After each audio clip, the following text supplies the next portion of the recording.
Mengajar itu seperti naik roller coaster.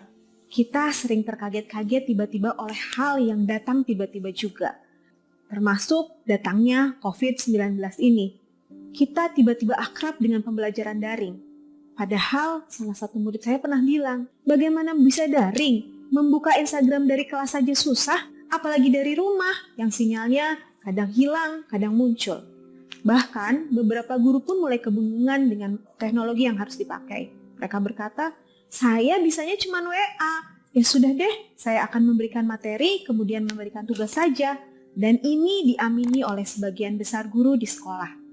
Saya termasuk lambat dalam merespon karena saya tidak tahu harus menggunakan apa dan harus bagaimana. Beberapa hari saya memperhatikan di sosial media saya banyak anak-anak yang stres karena mereka tiba-tiba ketiban tugas yang banyak sekali. Juga tentang orang-orang tua yang ikut stres karena harus mengawasi anaknya belajar di rumah. Juga tentang kuota yang selalu habis dan sinyal yang tidak bersahabat. Akhirnya, saya memutuskan bahwa saya harus mengajar seperti biasa, tapi dengan moda daring.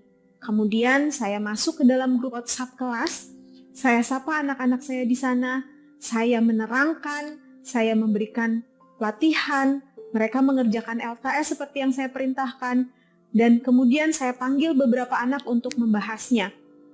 Dan respon mereka cukup senang. Mereka senang karena saya tidak memberikan tugas. Dan saya cukup senang karena saya merasa saya sudah mengajar. Tapi lama-lama murid-murid semakin berkurang. Mereka datang di awal, kemudian menghilang di akhir seperti asap. Ada apa ya? Kemudian saya tersadar bahwa saya mengajar tanpa memperhatikan kondisi murid saya. Saya tidak bertanya apa permasalahan mereka ingin belajar pembelajaran seperti apa, dan kondisi mereka di rumah. Saya hanya mengajar begitu saja, langsung mengajar, karena menurut saya pembelajaran daringnya seperti itu. Berikan dan tinggalkan. Berikan dan tinggalkan. Pantas saja murid menjadi jenuh dan bosan, karena mereka seperti mengerjakan tugas biasa. Diberikan dan ditinggalkan. Akhirnya, saya menyusun daftar pertanyaan berisi permasalahan-permasalahan mereka di rumah sepanjang pembelajaran jarak jauh. Dari respon yang saya dapat, saya menjadi tahu bahwa murid-murid saya tidak suka mendapat tugas membuat video, dan bahkan mereka juga tidak suka dengan tugas-tugas yang mereka harus belajar sendiri di rumah. Mereka lebih suka pembelajaran yang menyenangkan. Dan yang membuat saya terharu, mereka bilang, "Miss, kita rindu Miss Niken." Akhirnya, dari respon ini, saya membuat dan merancang pembelajaran yang low bandwidth agar semua siswa saya bisa mengaksesnya, dan tentu saja masih tetap menyenangkan dan bermakna.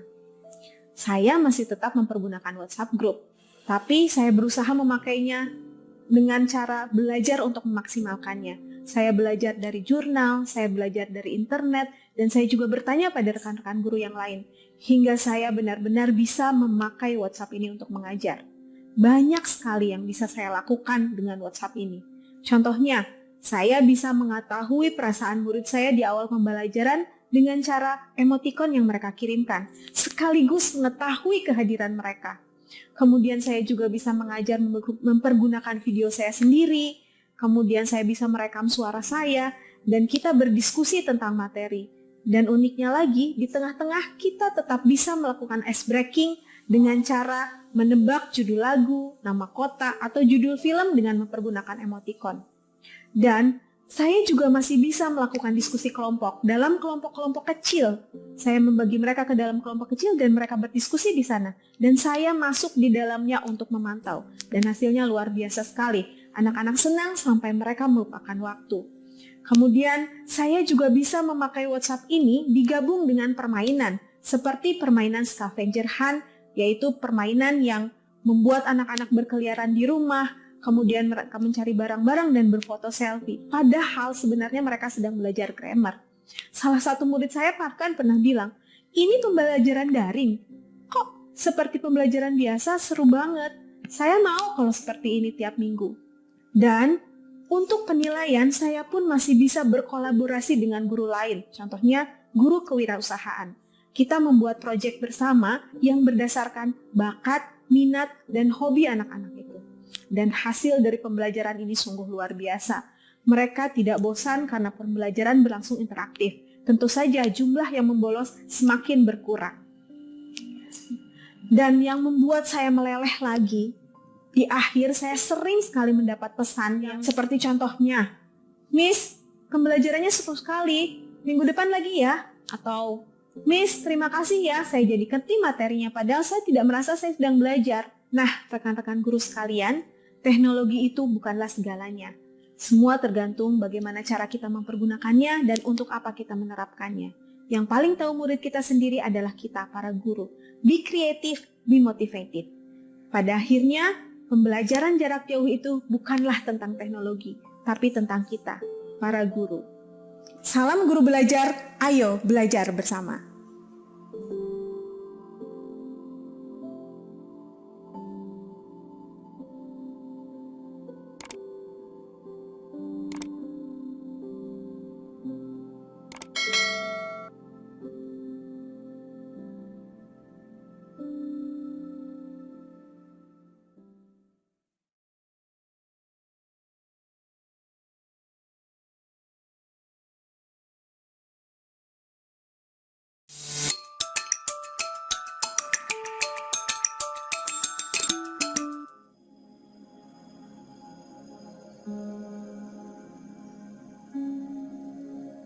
Saya senang sekali mengajar, bertemu dengan murid di kelas, dan mengajaknya mengobrol hal apapun membuat saya candu.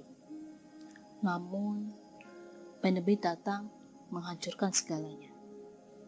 Padahal, saat itu, kami sedang belajar tentang materi debat, yang mana jika pembelajaran itu diterapkan di kelas, pasti hasilnya akan seru. Awal pembelajaran jarak jauh membuat saya masih meraba-raba. Yah, saya kebingungan. Bagaimana ya pembelajaran jarak jauh itu? 1 minggu diberlakukannya pembelajaran jarak jauh, saya mendengar keluhan dari berbagai siswa saya. Sinyal di rumah yang selalu up down, kuota yang sering habis, bahkan banyak murid saya yang mengeluhkan HP mereka tidak bisa mendownload aplikasi baru. Tantangannya luar biasa sekali mengajar pembelajaran jarak jauh ini. Saat itu, saya langsung memutar otak dengan cepat. Ya, saya mencoba untuk menghubungi ketua kelas di setiap kelas yang saya ajar. Saya meminta ketua kelas di setiap kelas yang saya ajar untuk membuat WhatsApp group khusus mata pelajaran yang saya ampu.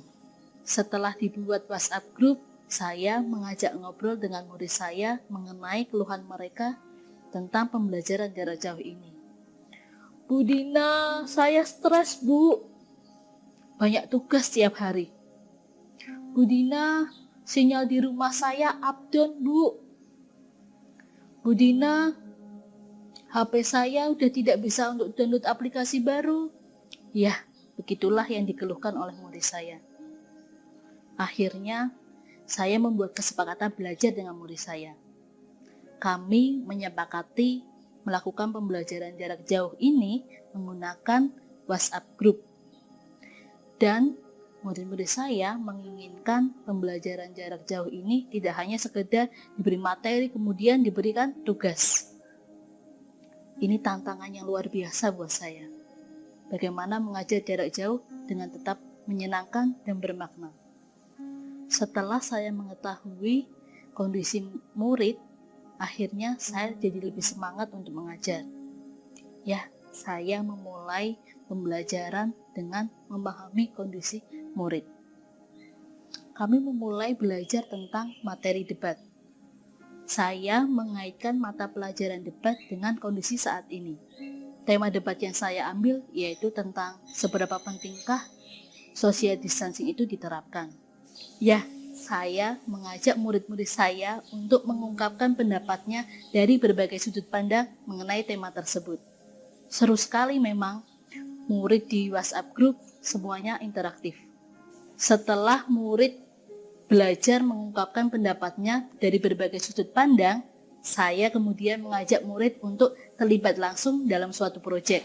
Proyek yang saya berikan ini bukan tentang mengerjakan soal atau mengerjakan latihan, namun berupa sosialisasi yang diberikan murid untuk masyarakat. Proyek ini dikerjakan sesuai dengan minat dan bakat mereka masing-masing. Mereka bebas memilih tantangan untuk mengerjakan proyek tersebut. Misalnya saja, murid yang suka dengan gambar, mereka akan mengerjakan proyeknya dengan cara menggambar. Murid yang suka dengan lagu, mereka akan mengerjakan proyeknya dengan cara membuat lagu. Bahkan ada juga murid saya yang suka desain, mereka membuat infografis untuk mensosialisasikan pencegahan COVID-19 ini. Setelah mereka mengerjakan proyek tersebut, kemudian proyek itu mereka publikasikan melalui sosial media masing-masing. Hasilnya sungguh luar biasa, di luar dugaan saya. Saya sangat senang sekali dengan apa yang dihasilkan oleh murid. Saya tidak menyangka bahwa murid-murid saya bisa mengerjakan proyek itu. Di akhir pembelajaran, saya mengajak murid-murid saya untuk melakukan refleksi. Banyak murid yang mengatakan senang, walaupun belajar hanya menggunakan WhatsApp group. Mereka tetap bisa belajar, menyatakan pendapatnya, dan berdiskusi. Dalam hal ini, saya banyak belajar. Ternyata, pembelajaran jarak jauh itu bukan tentang secanggih apa teknologi yang digunakan, namun tentang bagaimana guru bisa memanfaatkan teknologi itu sesuai dengan kebutuhan dan kemampuan muridnya. Salam guru belajar, mari belajar bersama.